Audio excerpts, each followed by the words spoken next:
El Talón de Hierro. Hoy hablaremos del rol que tuvo la obra del gran marxista peruano José Carlos Mariátegui en el surgimiento de la sociología latinoamericana. Y para ello tenemos una invitada de lujo, María Fernanda Beigel, doctora en Ciencias Sociales y especialista en Sociología de la Ciencia. Bienvenida, Fernanda, ¿cómo estás? Bien, muy bien, gracias por la invitación. ¿Cómo llegó a tu vida la pasión por las ciencias sociales, por la investigación? ¿Cómo fue que decidiste dedicarte a esto? Mira, normalmente podrías decir las ciencias sociales aparecen como una vocación. En el caso mío, desde que estaba en la escuela secundaria como militante estudiantil, siempre me interesó la historia y la sociología, y me decidí muy pronto por la sociología. Y bueno, y después a lo largo de la carrera cada vez más lo que quería era investigar. Así que también en una transición que tenía que ver con el tipo de marxismo al que yo fui adhiriendo y del que me fui desprendiendo, en ese marxismo crítico creo que la investigación para mí era clave, ¿no? ¿Ya en ese momento te encontraste con las obras de José Carlos Mariátegui? No, porque al comienzo de la carrera prácticamente mi principal interés dentro de los marxistas latinoamericanos estuvo puesto en Agustín Cueva, que es un ecuatoriano, un marxista bastante heterodoxo ecuatoriano, y ya prácticamente al momento de recibirme, con Arturo Roy como director de mi tesina, que fue sobre Agustín Cueva, él me propuso trabajar sobre Mariátegui. Fue a través de Roy. Claro. ¿Podrías contarnos quién fue Carlos Mariátegui y cómo llega a convertirse en una figura tan importante para el marxismo en Latinoamérica? Mira, la respuesta no es fácil, porque si vos me preguntás a mí hoy quién fue José Carlos Mariátegui, fue un sociólogo. Es de las cosas que en los últimos años, cuando volví a Mariátegui, fue para tratar de mostrar eso, ¿no? Que es el padre de la sociología latinoamericana. Pero claro, un sociólogo totalmente autodidacta, que no, prácticamente empezó y no pudo terminar la secundaria. En realidad, si vos me preguntás quién fue en cuanto a su práctica cotidiana, un periodista, un crítico de arte y un militante, y es polifacético Mariátegui, ¿no? Pero bueno, sobre todo es creo yo, la como materialización de los inicios del marxismo latinoamericano, un marxismo enraizado. Entonces realmente representa muchas cosas y fue fundamentalmente un indigenista. Así que sería muy polifacética la definición, pero si vos te preguntás qué hacía, era un periodista básicamente. Contaste que llegaste a él a través de la investigación sobre Amauta, sí. esta revista emblemática de toda su época, ¿no? Y su trabajo durante muchos años. También has escrito que Amauta no era solo una revista, sino que tenía una ramificación editorial en diversos países de América Latina. ¿Cómo ves hoy el impacto o el trabajo que tuvo esa revista en esa formación o esa concatenación de un pensamiento tan polifacético como el que venías contando? Mira, tuvo un papel fundamental, más allá de la sociología latinoamericana, en el campo intelectual latinoamericano, porque cuando nace Amauta, que es 1926, está en pleno desarrollo las vanguardias estético-políticas en América Latina. Son vanguardias que tienen tanto de estéticas como de políticas, o sea, realmente aparecen en un momento donde el campo intelectual empieza a diferenciarse. Entonces Amauta primero construye una red intelectual en toda América Latina. Por primera vez hay entre los distintos grupos de vanguardistas mexicanos, de Chile, de distintos países, un contacto epistolar y un contacto editorial, porque la red editorial hacía que la revista Amauta llegara lento, porque iba mayormente todas estas cosas por barco, aunque ya empezaron a haber correos aéreos. Y obviamente el intercambio hacía que esas personas escribieran en la revista y pudiera tener representación de toda la región. Entonces consolida el campo intelectual y va consolidando distintos elementos de ese campo artístico también, a nivel de las vanguardias del muralismo. O sea que tiene un papel realmente fundamental en cuanto al salto que se da del modernismo hispanoamericano a la vanguardia. Y yo agregaría que ahí en esa revista se produce el famoso debate de 1928, que es el del Madrid Meridiano Intelectual de Hispanoamérica, que se produce en la revista y que corta completamente con la tradición más hispanista, ¿no? Es desde ahí cuando probablemente podemos empezar a hablar del latinoamericanismo a nivel cultural e intelectual. Antes el modernismo hispanoamericano, como lo dice el nombre, todavía tenía el referente de España muy fuerte, ¿no? Claro. Entonces cumplió un papel de consolidación del campo latinoamericano, sí. ¿Eso tenía algún tipo de correlato en la propia teoría marxista de Mariátegui y los debates de la época? Claro. En relación a los hilos que tenía precedentes, ¿no? Lo que era, a lo mejor, no sé, Juan B. Justo, estoy pensando en algunos, los orígenes del socialismo latinoamericano y cómo pueden cambiar a partir de esos años. La pregunta es interesante porque en realidad parece que con Mariátegui vos tuvieras una faceta más política de desarrollo del marxismo y de un partido y de la organización que también estaba reflejada en un diario, ¿no? Que era Labor. Y por el otro lado, una faceta de él de crítico de arte, de dinamizador cultural, de la red editorial. Enseguida te diría, porque veo que siempre había alguna vinculación entre ambos, pero este papel de él en el campo cultural y en la revista y las redes editoriales latinoamericanas también lo vinculaban con redes que eran redes, el propio Samuel Glusberg, sobre el que trabajó mucho Horacio Tarcus, con redes que son no solo críticas dentro del marxismo, sino que en una línea de estudios artísticos y culturales. De hecho, su visión sobre Trotsky es la visión del Trotsky crítico de arte también. O sea, sus comentarios sobre Trotsky más importantes tienen que ver con los escritos artísticos de Trotsky. Es decir, que él se vincula con el movimiento comunista internacional en los grandes temas de discusión, la raza, la clase, todo lo que estaba en discusión, pero también en el campo cultural. Y como siempre, más que un heterodoxo, Mariátegui era un hombre que no tenía una ortodoxia enfrente. Entonces él respondía a las realidades que quería analizar sin ataduras ni a la ortodoxia ni a oponerse a través de una heterodoxia, sino simplemente a través de lo que él veía con su lente social, político y cultural. Entonces, a nivel cultural y a nivel político, él podés encontrar muchas congruencias, pero al mismo tiempo, por su misma posición respecto a la autonomía del arte, su vida amautiana iba por un lado y su vida política circulaba por otro, ¿no? A pesar de que había vasos comunicantes, pero eran dos caminos que él seguía diferenciados. Bueno, en estos caminos y vasos comunicantes también has trabajado mucho en el último tiempo la hipótesis de que justamente también allí surge un pensamiento sociológico latinoamericano vinculado a Mauta y la publicación también de lo que va a ser uno de sus primeros libros, los 7 ensayos de interpretación de la realidad peruana. ¿Cómo crees que se concatena con lo que venimos charlando, pero por qué a la vez le das un valor, no quiero poner palabras que vos no le has dicho, pero de alguna forma no sé si como una suerte de génesis o fundacional de la sociología latinoamericana? ¿Por qué lo ves en ese sentido?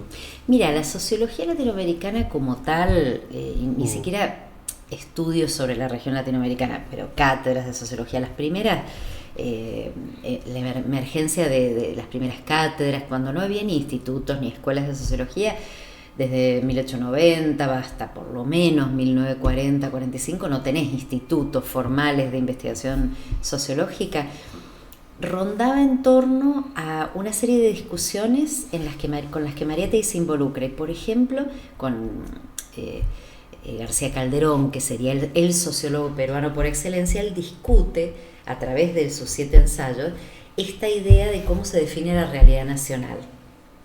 ¿Qué es la realidad nacional? Y es una pregunta completamente sociológica, ¿no?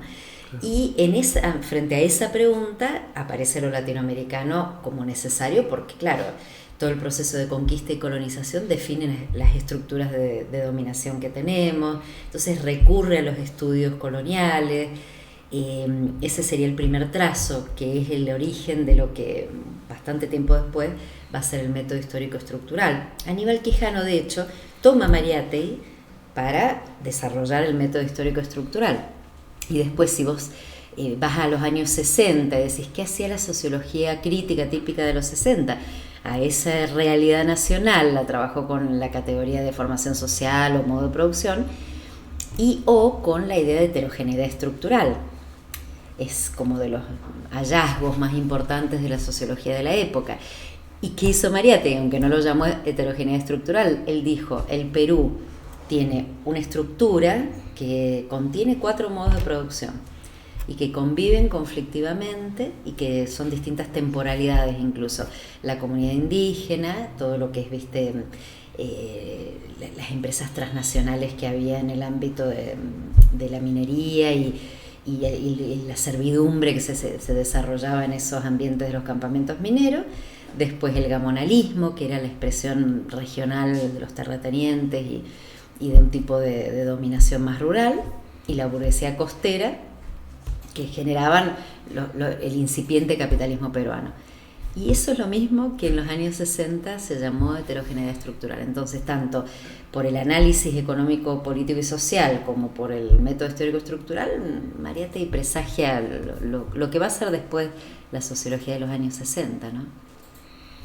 Dentro de esos estudios que hace y la revalorización del indigenismo, los debates que va a tener en la época, una particularidad de Mariátegui va a ser la formulación y el planteo de que un cambio social está indisolublemente ligado a una revolución socialista, al surgimiento de un socialismo indoamericano. ¿Cómo ves vos ese aspecto, digamos, esa vinculación entre su pensamiento político-sociológico, si se quiere, y esos debates más estratégicos, ¿no?, hacia el movimiento comunista internacional en su época? Sí, justamente el indigenismo es ese articulador de su proyecto político, cultural y de su sociología también, porque cuando él vuelve de Italia, Mariátegui estuvo exiliado, ¿no? Sale en el 1919, vuelve en el 23. Y si vos me preguntas qué Mariátegui vuelve de Italia, vuelve un Mariátegui ordinovista, un Mariátegui, no digamos gramsciano, por muchas razones sería largo de hablar de eso, pero son dos figuras contemporáneas, que no hay una influencia de uno sobre el otro, pero sí son muy análogas, ¿no? Ordinovista sería por el orden nuevo, que es el periódico que Gramsci forma parte del equipo de dirección, pero que fue como la expresión máxima de todas las tomas de fábricas en Turín entre el 19 y el 21 que Mariátegui vive. Él vuelve como con esa mentalidad, que es un marxismo bastante movimentista, ¿no? Vuelve con esa idea, pero es un marxismo bastante europeizado. Al llegar en el 23 empieza un proceso de observación de las comunidades indígenas y de la rebelión del campesinado indígena en el Perú. Y de esa observación, que se ve perfectamente, porque toda su obra son pequeños escritos periodísticos, que se ve en una columna que se llamaba Peruanicemos al Perú, empieza a derivar en que empieza a observar que el sujeto de la revolución era el indígena. Y él no se pregunta mucho ni tiene muchos problemas en reconocerlo, ni simplemente dice, nosotros no tenemos mucho proletariado, esto es lo que tenemos nosotros, 3/4 partes de la población es indígena. Entonces empieza a observar ese sujeto y lo empieza a concebir como el sujeto de una revolución, que además es una revolución de largo plazo, no era una toma del poder de tipo leninista, se le imaginaba como una revolución espiritual también. Entonces, frente a eso empieza a armar ese proyecto de socialismo indoamericano, que es un socialismo, primero con un sujeto bastante diferenciado, que no eran solo los indígenas, era siempre un frente unido. Y por el otro lado, ese sujeto que era el indígena, que tenía que ser el sujeto de la revolución, era además un sujeto que tenía como una doble subalternidad de raza y de clase, y él la ve. Entonces, bueno, eso permite un desarrollo de su marxismo, de sus tesis sobre la raza, y eso se vincula totalmente con esa sociología que él está tratando de desarrollar, ¿no? Por eso, dentro de los 7 ensayos, hay 7 ensayos. El más grande es el de la literatura, que te demuestra que él era básicamente un crítico literario, artístico. Pero el principal es el problema del indio, el problema del Perú para él, ¿no? las interpretaciones posteriores, de la segunda mitad del siglo XX, se retoma por un lado la lectura de Mariátegui, pero también se ha tomado mucho el indigenismo, separándolo completamente, digamos, como uno, si se quiere, un reflejo inverso de lo que pasaba antes, como casi negando su condición de clase, o el enfoque, si se quiere, más económico que tenía Mariátegui sobre el problema indígena. ¿Cómo ves hoy en el presente, o qué hilos de continuidad se pueden trazar en esa problemática que observó Mariátegui de la opresión de nuestros pueblos originarios y demás, y los debates que atravesaron el siglo XX? ¿Qué se puede revalorizar de Mariátegui hoy?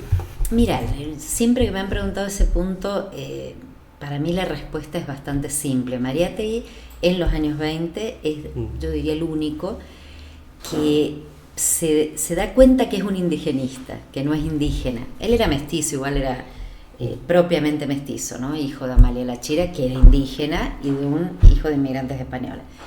Así que no era un cholo él, meramente cholo, mestizo, cholo. Era un mestizo de madre indígena, ¿no? Ahora, él se da cuenta, como muy pocos, que él no es indígena. Por eso dice en ese ensayo que la literatura no es indígena, es indigenista, y solo será indígena cuando sean los indígenas los que estén escribiendo esa literatura.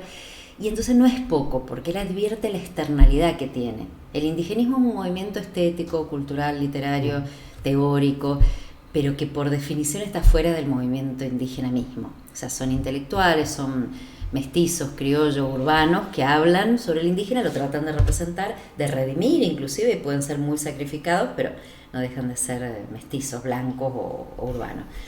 Él detecta eso, y esa toma de distancia está vigente hoy todavía, porque sigue siendo hoy necesario diferenciar y necesario romper con toda forma de representación del indígena desde fuera del movimiento. Y esa es la ruptura de los años 70, ¿no? Yo diría incluso un poco más tarde, porque hay inicios del catarismo, ponele boliviano, pero en los 90 es bien evidente lo que pasa. A una tradición de izquierda muy clasista, todo lo que provenía de las tradiciones indigenistas más orientadas a la demanda étnica o racial, incluso en Estados Unidos también, con las demandas de los derechos civiles, en América Latina hay un momento donde se divorcia un poco esto. Entonces la demanda es más étnica, pero cuando en Ecuador en los años 90 masivamente aparecen las comunidades indígenas en la ciudad de Quito, sorpresivamente además, y generan el Pachacuti, que es un partido que claramente se identifica como étnico, vos ahí ves que Mariátegui sí diferenciaba con claridad la opresión racial y la opresión de clase, nada más que las consideraba interrelacionadas. En un momento esto se divorcia realmente en la acción política misma, en los movimientos sociales, y quizás con Evo Morales, y ya del 2005 para acá empieza a retomarse la idea y que no es otra cosa que la definición de interseccionalidad también, de que las desigualdades están vinculadas, que siempre cuando en clase doy el ejemplo de la relación entre la negritud y la subalternidad de clase, es como el huevo y la gallina. ¿Sos negro porque sos pobre porque sos negro, o es la misma cosa, ¿no? Porque históricamente se dieron juntas. Entonces creo que en los últimos años su visión, digamos, de esa interrelación entre la dominación de clase, de nación y de raza realmente tiene vigencia, ¿no? Sí. Lo que sí has escrito también de que Mariátegui tenía una estrategia de alguna forma, tenía un posicionamiento estratégico que va a llevar, ya si se quiere, en los últimos años, incluso al Congreso de Buenos Aires en 1929, de una idea de cómo se podía articular esa idea entre clase obrera, pueblos originarios, revolución socialista.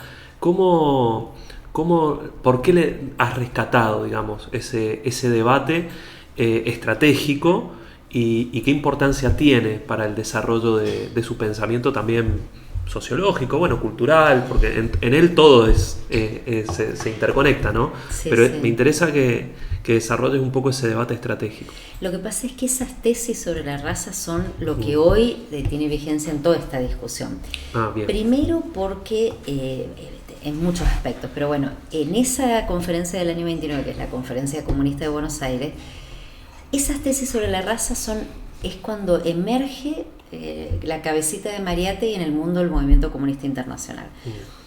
Él no puede viajar porque está enfermo, así que va a una delegación en su nombre, pero esa delegación, que lo que hace es defender la tesis escrita por Mariátegui, el planteo se oponía a la posición oficial de la Tercera Internacional, que venían con sus representantes a plantear el autonomismo indígena. Y fíjate que yo te hablo de cosas que están en debate hoy.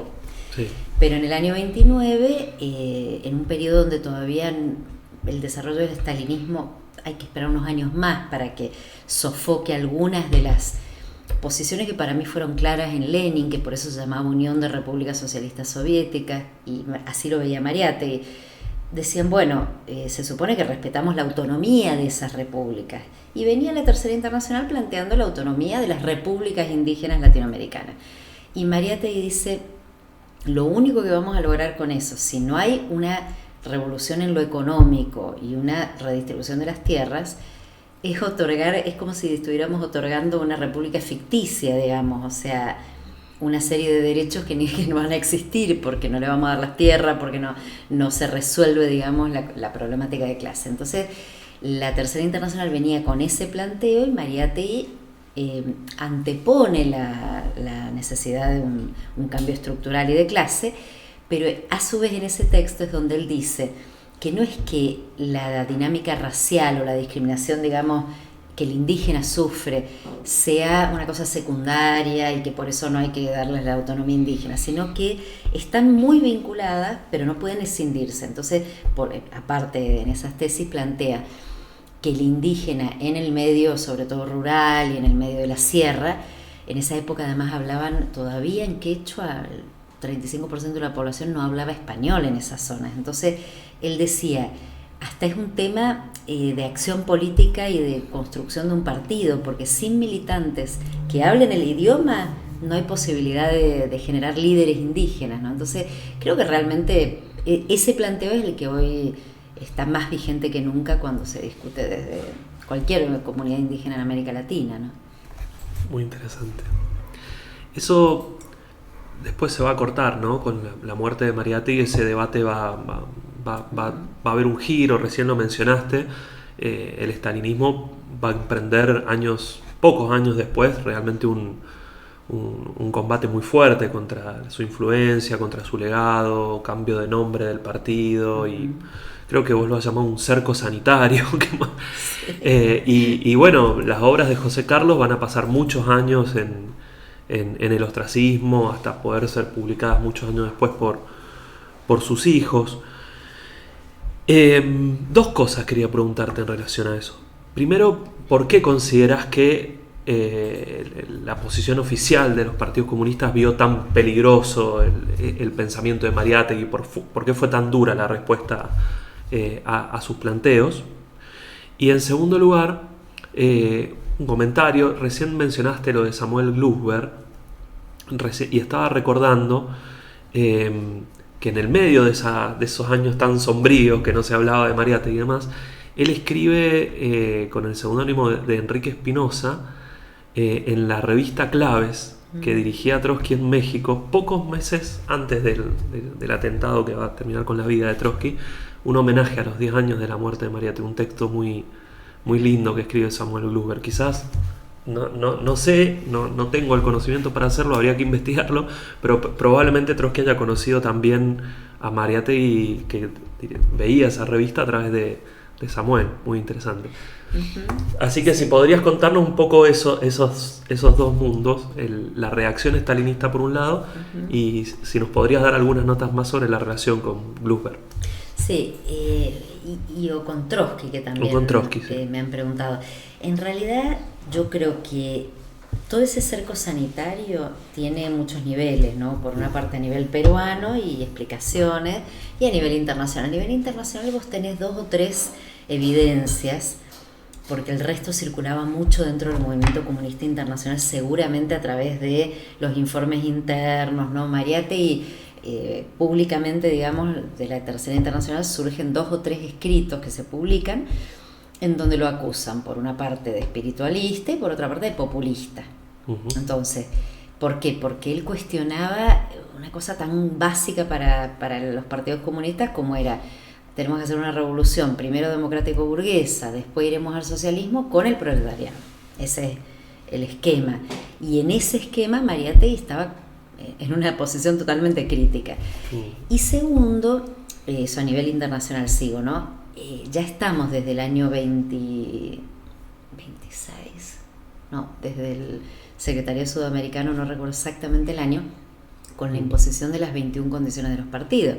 Se tienen que llamar Partido Comunista, tienen que llevar la organización del centralismo democrático, y Mariátegui era todo lo contrario su planteo. Primero, nunca aceptó el cambio del nombre, para él siempre fue el Partido Socialista Peruano, a pesar de que se lo plantearon.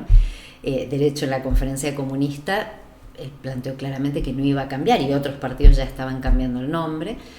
Y por el otro lado, él no imaginaba un partido con ese centralismo democrático, entre comillas democrático, que nunca fue, le faltaba un poco la parte esa, pero centralista, sino que él imaginaba un partido en capas de cebolla, digamos, ¿no? Y lo que estaba afuera era el movimiento. Por eso digo que hay algo del ordinovismo que siempre estuvo en él, pero todo era muy heterodoxo para una etapa en donde realmente se intentó imponer una forma de organizar los partidos, un nombre. Lo que pasa es que hay un momento que es lo que le da libertad a Mariátegui entre ahí está el 27, entre el Secretariado Sudamericano, que tiene su revista, la Correspondencia Sudamericana, y el 32, en donde hay 5 o 6 años de poca actividad del Secretariado Sudamericano. Y la conferencia comunista es bastante libre, la del 29, o sea, hay una discusión muy abierta, muy, muy interesante, como que afloja un poco lo que al principio parecía ser una imposición muy dura. Entonces por eso Mariátegui participa, se hace la discusión. Después, claro, después del 32, que a nivel internacional puede ser tomado como la bisagra, ya cuando están las purgas, cuando empiezan, por ejemplo, Mariátegui nunca vio la represión o la cancelación del futurismo ruso, que es el movimiento vanguardista que él más admiraba, a nivel pictórico, poético también. Él nunca lo vio a eso, ¿no? Del 32 al 34 empieza una campaña muy fuerte, y es donde ahí sí el estalinismo ya empieza a sofocar toda organización vinculada con el comunismo que no cumpliera con esas condiciones. Entonces él esa parte no la alcanza a vivir, y cuando me preguntan por Trotsky, yo siempre recuerdo los textos que él ha escrito, además de los que le interesó siempre sobre el arte. Y él en uno dice, ¿no? Es del año 29, porque él alcanza a leer los escritos en el exilio de Trotsky, del New York Times.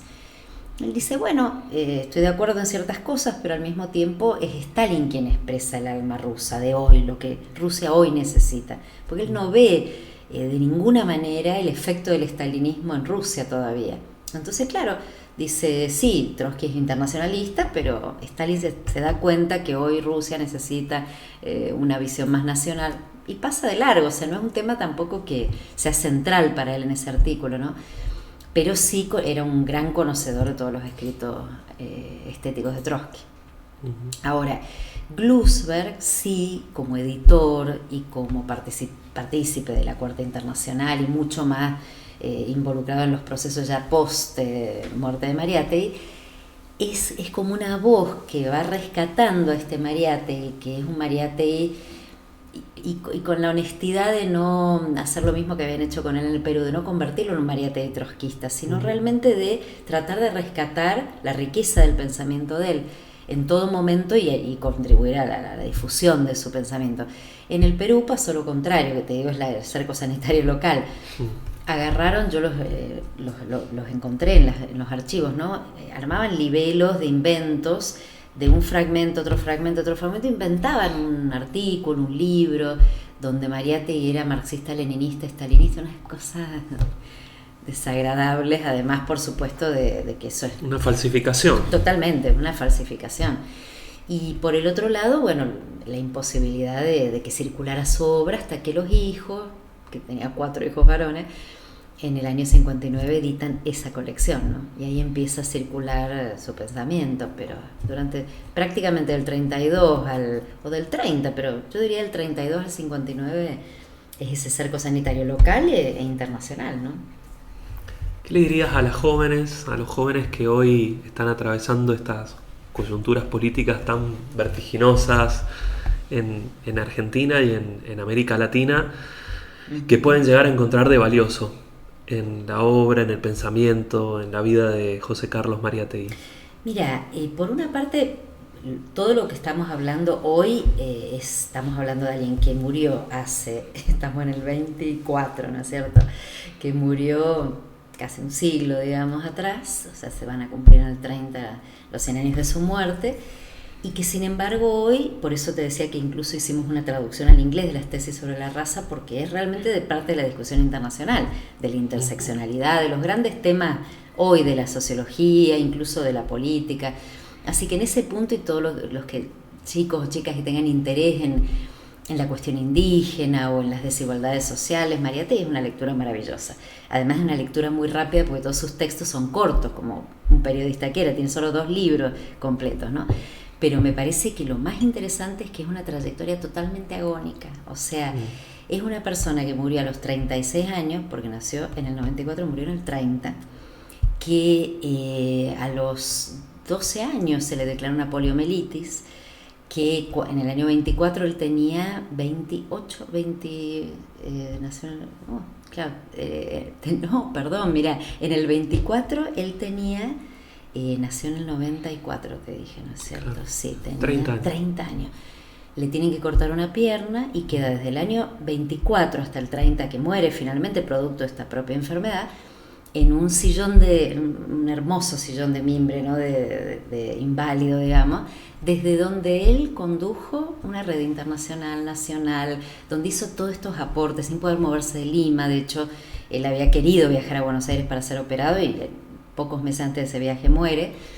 Y él, sin embargo, desde esa condición, fíjate, cómo en ningún momento renunció a la universalidad, tenía las tertulias de su casa, que era Washington Izquierda, es la calle donde estaba su casa, permanentemente tertulia, o sea, no perder, a pesar de los contextos físicos y personales que tenía, dinamismo. Y tuvo que vivir, que lo encarcelaran, que fue antes de la creación de la revista Mauta, ese peso también de la crítica que venía de distintos lugares, porque a él no le interesaba tanto la crítica del movimiento comunista, pero sí la de los indigenistas peruanos, con los que tenía un enfrentamiento muy grande. Así que en un contexto donde desde el 19 estaba Augusto Leguía, una dictadura, y bueno, pensar que no solamente enfrentaba el contexto tan duro como el que tenemos nosotros hoy, sino esa condición física, ¿no? Así que me parece que es realmente para leer a alguien que te demuestra que hay que tener, una visión agonística de la vida, sí. Muchísimas gracias, Fernanda. De nada. Nosotros queremos hacerte un regalo de parte de las ediciones del Instituto del Pensamiento Socialista. Un libro de nuestro compañero Juan Dalmazo, que ha escrito recientemente, es un libro que tiene 2 años, Mariátegui, Teoría y Revolución, y es nuestro agradecimiento por esta conversación tan hermosa que hemos tenido. Muchas gracias, hermosa, y gracias por el regalo. Por favor. Nos vemos en un próximo capítulo del Talón de Hierro.